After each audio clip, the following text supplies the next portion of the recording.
So I just got out of Rise of Skywalker immediately following this video. I have to get something off of my chest. The audience I was with was absolutely horrendous. The types of toxic, undecent, smelly people that I've had to watch a movie with who have no decency or respect for a film or a franchise or a movie-going experience. It was awful. The people that were in that theater would not shut up and just let the moments happen. Awful. Awful movie-going experience. I can't wait for the day that you just put a headset on me, put that screen in 4K, and let me go. I don't want to deal with people at a theater. People suck. People don't know when to shut up. People like to add their 2 cents. They like to take away from other people going to the movies, and I'm sick of it. I'm sick of it. It doesn't need to happen. It doesn't. I knew it was going to be rough in the very beginning because when one of the opening things said, oh, everybody please be quiet. And the guy behind me said, just like every woman should. You kidding me? Really? This is what I'm going to deal with for 3 hours. These type of people. That's what I'm going to deal with for 3 hours.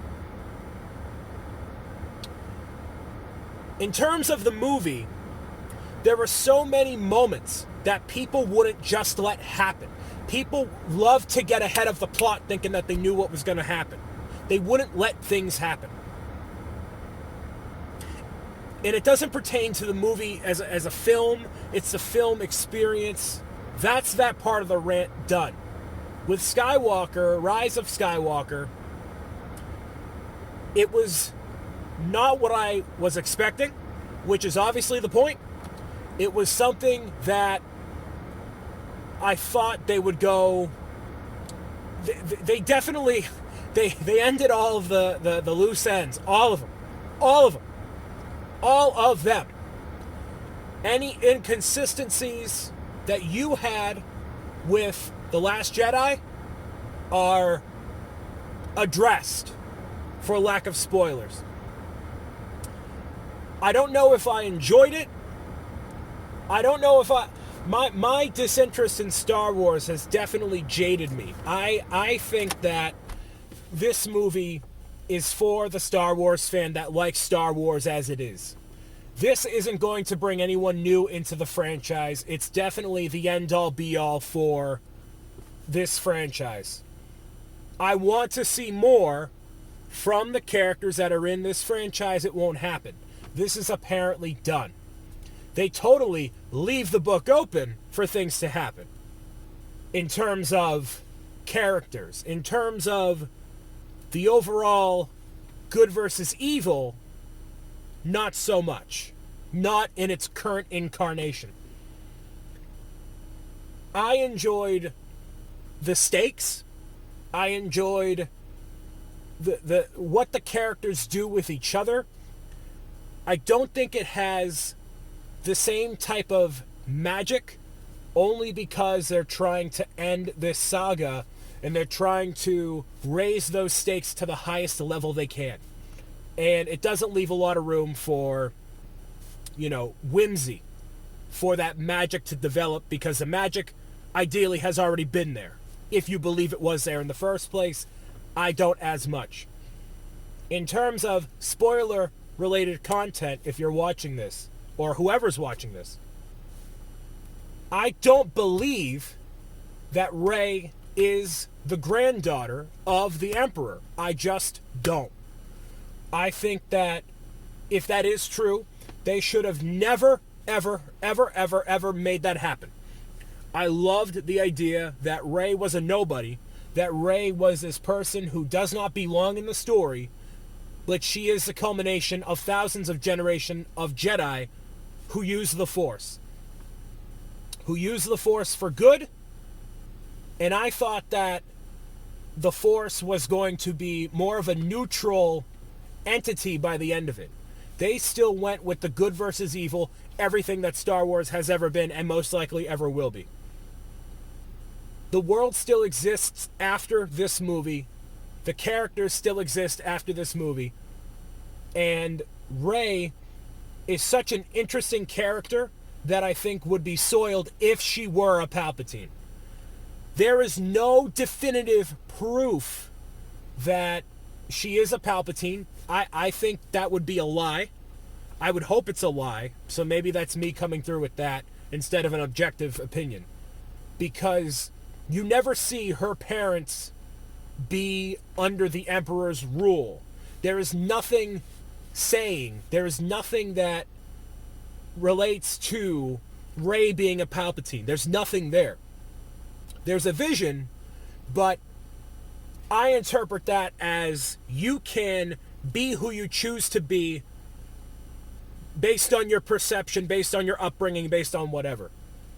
Blood lineage has nothing to do with it. I would have just loved if Rey was a neutral entity in the whole thing, and Ben was bad but then good, saw that coming 10 billion miles away. And him ultimately dying makes sense. Leia ultimately dying does make sense as well.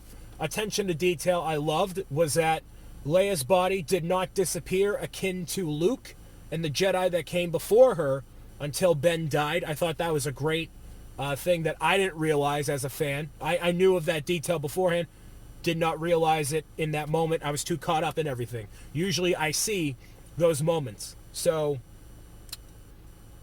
I thought that Rey would be a clone like, Snoke. So technically the granddaughter of Palpatine, because you see like 4 Snoke clones. So why not have Rey be a clone? That would have been stupid too, but like, whatever. So technically the granddaughter of Palpatine, but not really. That's why her parents are herself, because she is the parents of no one. But she is the parents of someone. They are nobodies. They do not need to be Palpatines. Why does Palpatine need to have a son or a daughter to then have that doesn't make any sense to me. I love the fact that the Emperor is 1,000 generations of Sith. So it's not like the Palpatine is the end-all be-all because he's Palpatine. He is the end-all be-all because he is those reincarnations of Sith. Great. Love it. Love it. Just like Rey is the incarnation of Jedi. And she's not a Skywalker. She doesn't need to be a Palpatine. She doesn't need to be a Kenobi. She doesn't need to be anybody. She's just her. She doesn't need to have this crazy lineage. That can be reserved for the Skywalkers and for whatever. At the end of it, Rey says, "Oh, I am a Skywalker," because Luke and Leia said so. That's fine by me. Because she didn't grow up with parents. Luke and Leia were the closest to it. Ben making the sacrifice for Rey, transferring that life force, that's another detail from the prequel trilogy that I didn't realize in that moment until, it all happened. So, cool. I thought using those sorts of abilities made you a Sith, just like lightning, but not necessarily. It's a matter of how you hone your powers, and, if Rey is a culmination of all these different Jedi, then it makes sense that she would have every force power. Basically, in a video game, turning up all the levers to 1,000. She's got everything, right? She's your own create a custom character. She's got everything. So, I think that for people who really enjoy the Star Wars saga, there's too many correlations between the original trilogy and this one compared to the prequels to the original trilogy to this. It feels even more so that the prequels are so incredibly disjointed and not a part of this, really. Because the saga was about Darth Vader. And then it shifts to being about Luke, along with Darth Vader, and then it shifts more toward Luke in the original saga and then the sequel saga. So, it's interesting how they try to tie everything together. I don't think that they want to end these characters. I don't think they want to. I think they want to expound upon it. I don't know if they will. They promised this is the end of these characters' stories. They left plenty of room open.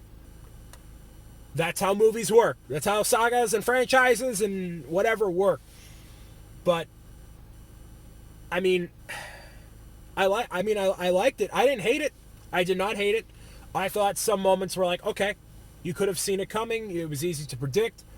It doesn't make room to take any new risks because they're trying to wrap it up, trying to undo, and they do undo things from Last Jedi, clearly. When Luke grabs the lightsaber, when Rey tries to toss it into the fire, Luke's like, come on, this thing deserves more respect than that.